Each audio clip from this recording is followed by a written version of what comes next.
Bienvenidos a la Ciudad de los Libros, un programa dedicado a la pasión por leer, conducido por Gloria Álvarez, Carmina Valdizán y Vanessa Rivera. La Ciudad de los Libros. Bienvenidos a una edición más de la Ciudad de los Libros. Nosotros somos Gloria Álvarez y en esta oportunidad vamos a discutir el libro Himno de la autora Ayn Rand. Hola, nosotros somos Carmina Valdizán y es un gusto estar con ustedes nuevamente esta semana. Hola, nosotros nos llamamos Vanessa Rivera. Pueden estar preguntándose por qué estamos hablando de nosotros, ahorita lo pueden ver. El libro Himno fue escrito por Ayn Rand en el año de 1936. Para conocer un poco acerca de la historia de este libro, es un futuro distópico donde el yo ya no existe.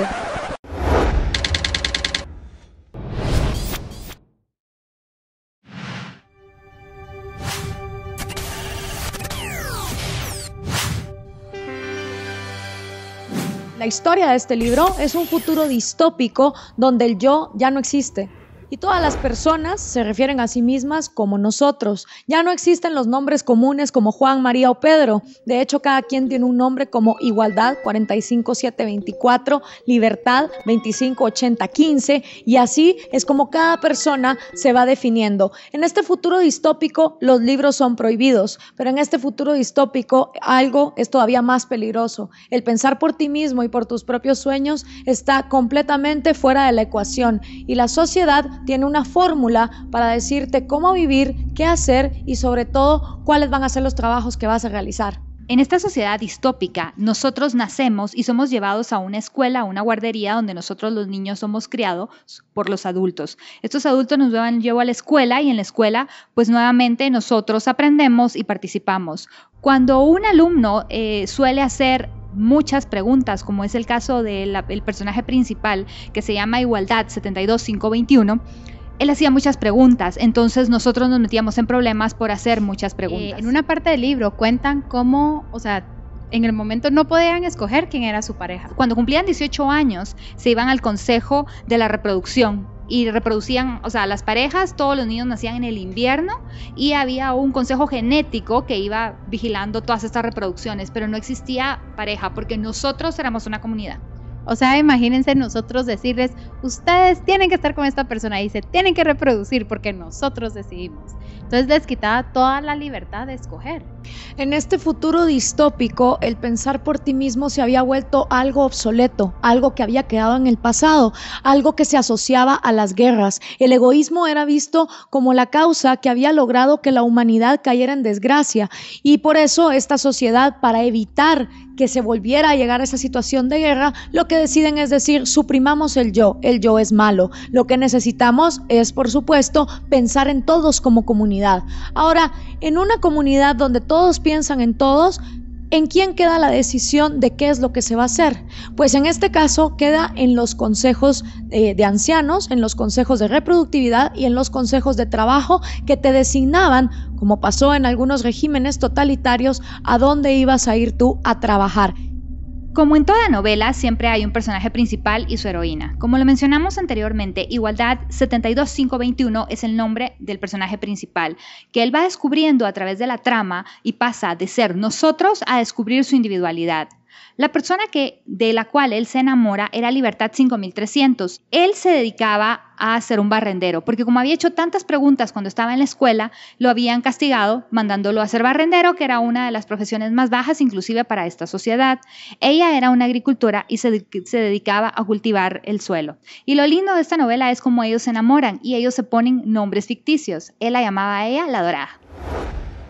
El espíritu de esta obra refleja también el espíritu de su autora, Ayn Rand, más conocida por sus posteriores obras como La Rebelión de Atlas, Atlas Shrugged, y también El Manantial o The Fountainhead. Sin embargo, Himno es una novela pequeñita, donde ella deja plasmado el amor por el individualismo que ella profesó durante toda su vida. Ayn Rand nació en el año de 1905, el 2 de febrero, en lo que era Rusia, justo cuando los bolcheviques estaban a punto de tomar el poder más adelante, en 1914.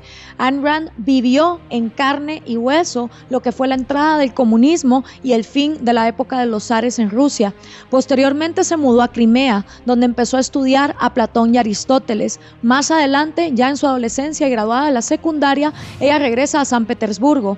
En San Petersburgo empieza a estudiar sociología, empieza a tener cierta relación con los autores liberales clásicos cuyos libros eran prohibidos, y ella los obtenía a través de dealers no como los que conocemos en Guatemala que trafican drogas, sino en este tipo de regímenes los dealers o los traficantes trafican también los libros perdidos con los pensamientos que son completamente opuestos a lo que un régimen totalitario y comunista puede llegar a concebir. Ayn Rand empieza entonces a buscar cómo mantener su individualismo libre, y eventualmente en el año 1926 ella obtiene una visa para poder ir a visitar a sus parientes en Estados Unidos, en Nueva York. Cuando Ayn Rand se baja del barco y mira el progreso de Nueva York, se va de espaldas y dice: de este lugar yo no me vuelvo a ir. Entonces empieza a huir y se va a Chicago y posteriormente se va a Los Ángeles, donde empieza a escribir ensayos para películas y empieza a hacer scripts, empieza a hacer libretos para diferentes obras y novelas.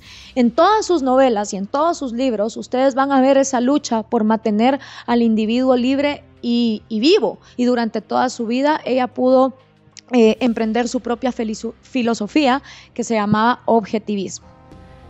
I call it objectivism, meaning a philosophy based on objective reality. I hold that if man wants to live on earth and to live as a human being, he has to hold reason as an absolute, by which I mean that he has to hold reason as his only guide to action, that his highest moral purpose is the achievement of his own happiness, that each man must live as an end in himself and follow his own rational self-interest. En el libro, como ya habíamos mencionado, Igualdad 72521 era un barrendero. Un día que se encontraba con uno de sus amigos, que era Unión, no recuerdo el número, encuentran unos túneles, y en esos túneles ellos empiezan a investigar y descubren muchas cosas. Entonces viene Igualdad y convence a su amigo internacional que por favor no dijera nada, y ellos, a la hora que tenían de recreación en las noches, porque después de que todos hacían su trabajo, iban a un salón comunal a ver obras de teatro y a tener un poco de distracción antes de irse a dormir. Ellos escapan y Igualdad empieza en este lugar a aprender y a estudiar. Y se empieza a sentir mal porque él había sido, como él dice, nosotros hemos sido enseñados de no tener ideas propias y de no desarrollar un criterio. Y él empieza a darse cuenta que tiene ideas propias y empieza a amar este conocimiento que sus hermanos no tenían, porque todos eran considerados hermanos y hermanas. Es de esta manera que él descubre unos documentos y empieza a hacer experimentos, y es donde él descubre la electricidad. Después de eso, Igualdad va a presentar al Consejo Internacional su idea de la electricidad. Y el Consejo Internacional, en vez de estar así, ¡ay, qué bueno, esto va a ser bueno para nosotros!, empieza a decirle: no, ¿cómo pensaste por ti solo?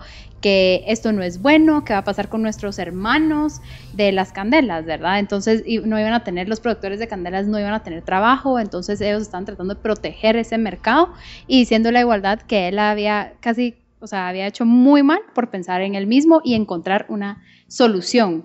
En ese momento es donde Igualdad cuestiona fuertemente su sociedad y se da cuenta que ya no quiere vivir ahí. Entonces escapa. Una noche él empieza a estudiar a los guardias, ¿verdad? Porque como barrendero tenía que dormir donde todos los barrenderos dormían. Entonces él empieza a estudiar la estrategia para salir huyendo y eventualmente huye. Y él no tenía ningún plan. El único plan que tenía era caminar y caminar y caminar hasta llegar a algún lado donde él pudiera ser libre. Mientras él va caminando, él empieza a cuestionar por qué será que a todas las personas se les niega el conocimiento y por qué será que dividen a la sociedad de acuerdo no a los talentos y méritos, sino a que mientras más curioso eres, más te bajan en la escala de... Más te castigan en los empleos que te ponen. Entonces, en este viaje, que es también un viaje filosófico para él, de la nada se encuentra a la Dorada, a esta chica Libertad que había sido agricultora, y resulta que ella se había enterado de lo que le había pasado a él en el Consejo Internacional y decide salir persiguiéndolo a él. Cuando lo encuentra le dice, yo no consigo seguir viviendo ahí sin ustedes, igualdad, ¿verdad? Porque no le podía decir sin ti, porque esas palabras todavía no eran conocidas. Y entonces ellos se van, pues ahí sí que en su propio camino, hasta que llegan a una gran montaña, y arriba de la montaña encuentran una casa como ellos nunca habían visto, porque en vez de ser una casa con 20 habitaciones y con un montón de baños, parecía una casa diseñada para que solo pocos individuos vivieran en ella. Y cosa similar, ni libertad ni igualdad la habían visto nunca, porque todo lo que estaba diseñado en la sociedad donde ellos provenían era diseñado para muchos, para un colectivo. Al ingresar a la casa, se encuentran con libros que ni siquiera podían leer, porque los códigos de esos libros y esos idiomas habían sido olvidados, habían sido prohibidos. Y empiezan ellos poco a poco a tratar de descubrir cómo entenderlos. Y es que no los entendían porque no les hacía sentido, porque hablaban del yo, y ellos no tenían idea de quién era el yo, porque habían crecido toda su vida pensando en nosotros, como la individualidad y la colectividad bajo uno solo. ¿Pueden adivinar cuál es la palabra prohibida? Pues en efecto, la palabra prohibida era el yo, el ego, porque obviamente el pensar en ti mismo era algo que para la sociedad de donde ellos venían la dañaba. Y eso lo dice también Ayn Rand en el The Virtue of Selfishness, la virtud del egoísmo.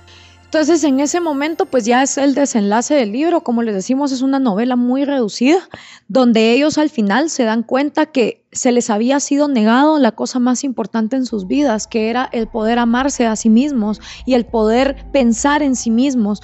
Y por lo menos a mí la gran lección que me deja este libro es que en una sociedad donde se le enseña a la gente a no pensar en ella misma, entonces los individuos no tienen ningún interés ni en superarse, ni en estudiar, ni en exponenciar y explotar sus talentos, porque si te enseñan que no vales nada y que tu único objetivo en esta vida es deberte a los demás, entonces lo que paras haciendo es descuidándote a ti mismo.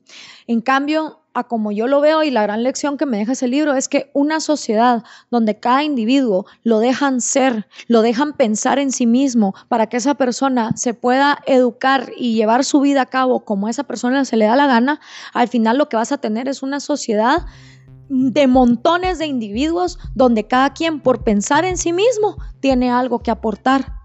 Porque no sé, pero pregúntenselo ustedes, ¿de qué sirve tener una sociedad de individuos donde nadie piensa en sí mismo y donde nadie tiene nada que aportarle a su sociedad porque ni se ha instruido, ni ha trabajado, ni ha explotado sus propios talentos? Yo, honestamente, prefiero vivir en un lugar donde cada quien se pone a sí mismo como el centro para después tener algo que ofrecerle a su sociedad.